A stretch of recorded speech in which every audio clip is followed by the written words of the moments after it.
बीडमध्ये सोलापूर धुळे महामार्गावर ज्वलनशील पदार्थ नेणारा टँकर उलटलाय। रस्त्यावर ज्वलनशील पदार्थ पसरल्यामुळे ही आग लागली आहे। पोलीस आणि अग्निशमन दलाने घटनास्थळी धाव घेतली आणि आगीवर नियंत्रण मिळवण्याचा प्रयत्न केलाय। याचा आढावा घेतला आमचे प्रतिनिधी उदय नागरगोजे यांनी।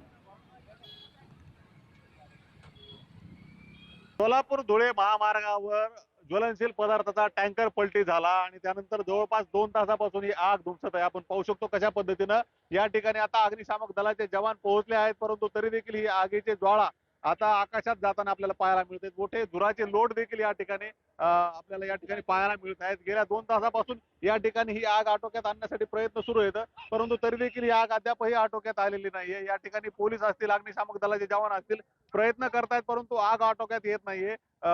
मोठी आग या ठिकाणी लागल्याचे आपल्याला पाहायला मिळते। तर दुसरीकडे या मार्गावरील वाहतूक देखील विस्कळीत झाली आहे। गेल्या 2 तासापासून ही परिस्थिती कायम असून किमान आता ही आग आटोक्यात येईल अशी अपेक्षा असताना देखील आगीच्या ज्या ज्वाळा आहेत त्या धुमसत असल्याचं आपल्याला पाहायला मिळतंय। आपण दुसरीकडे जर पाहिलं तर जवळपास एक 5 ते 7 किलोमीटर पर्यंत अशीच वाहनाची ही रांग लागली आहे। या ठिकाणी वाहतूक पोलिसांनी आता थांबवून धरली आहे, कारण कुठलीही अनुचित घटना आणखी घडू नये यासाठी ही काळजी घेतली जात आहे। प्रत्यक्षदर्शींनी सांगितलेल्या माहितीनुसार या ठिकाणाहून जो टँकर जात होता त्याला पाठीमागच्या बाजूने एका कंटेनरनं धडक दिली आणि त्यानंतर ही आग लागल्याचं या ठिकाणच्या प्रत्यक्षदर्शींनी सांगितलंय। गंभीर बाब म्हणजे या ठिकाणी बीडचा अग्निशामक दल पोहोचण्याच्या आधी थेट गेवराईहून अग्निशामक दल पोहोचलंय। बीडची जी गाडी आहे त्यामध्ये काहीतरी अडचण होती, काही खराबी होती, त्यामुळे बीडमधून मदत मिळू शकली नाही। परिणामी ही आग विझवण्यासाठी आणखी विलंब झाला असं आपल्याला पाहायला मिळतंय।